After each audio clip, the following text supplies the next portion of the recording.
মা, মুখটা একটু তোলো তো। মাশাআল্লাহ, মেয়ে তো একদম পরীর মতো সুন্দর।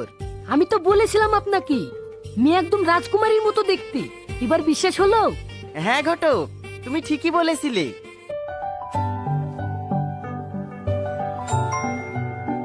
আপনি তো মেয়ের মা না? না না, আমি মেয়ের চাচি, পাশে আমার বাড়ি। ও, তো কই মেয়ের মাকে ডাকেন, কথাবার্তা বলি। দাঁড়ান ডাকছি। কই রে, বাইরে আয়, ভাই ডাকছে। এই তো আসছি।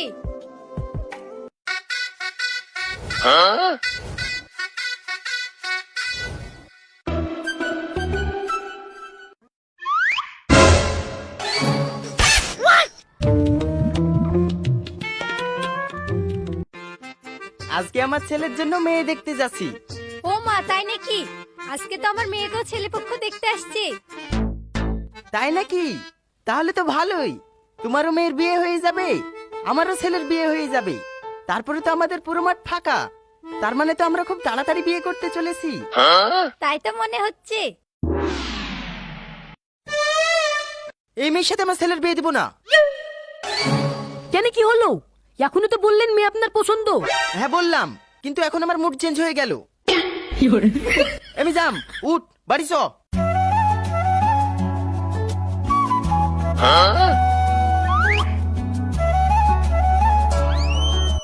এই মিজাম।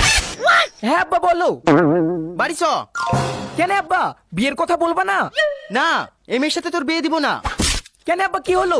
এই মেয়েকে তোমার পছন্দ, তোমাকে আর মেয়ে খুঁজতে হবে না। আমি এই মেয়েকে বিয়ে করতে রাজি আছি।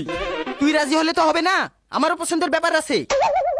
আরে ছেলে তো পছন্দ বলছে, তাহলে আপনি এমন করছেন কেন? এ ঘটক, তুমি বেশি কথা বলো না, ছেলেটা আমার। এই বাড়ি চ। আরে আব্বা কি হলো বলবা তো, মেয়েটা তো আমার পছন্দ।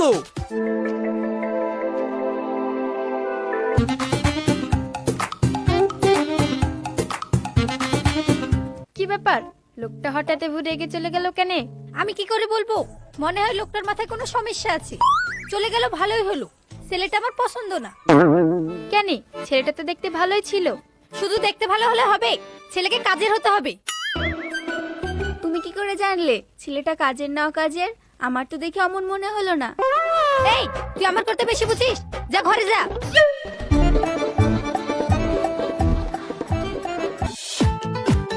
আরে আব্বা, তুমি ওই মেয়ের সাথে আমার বিয়ে দিবা না কেন বলবা তো? আমি অত বেশি বোঝাতে পারবো না। আমি ওই মেয়ের সাথে বিয়ে দিব না বলেছি, দিব না। এরপরে একটা কথা হবে না। যাক, বিয়েটা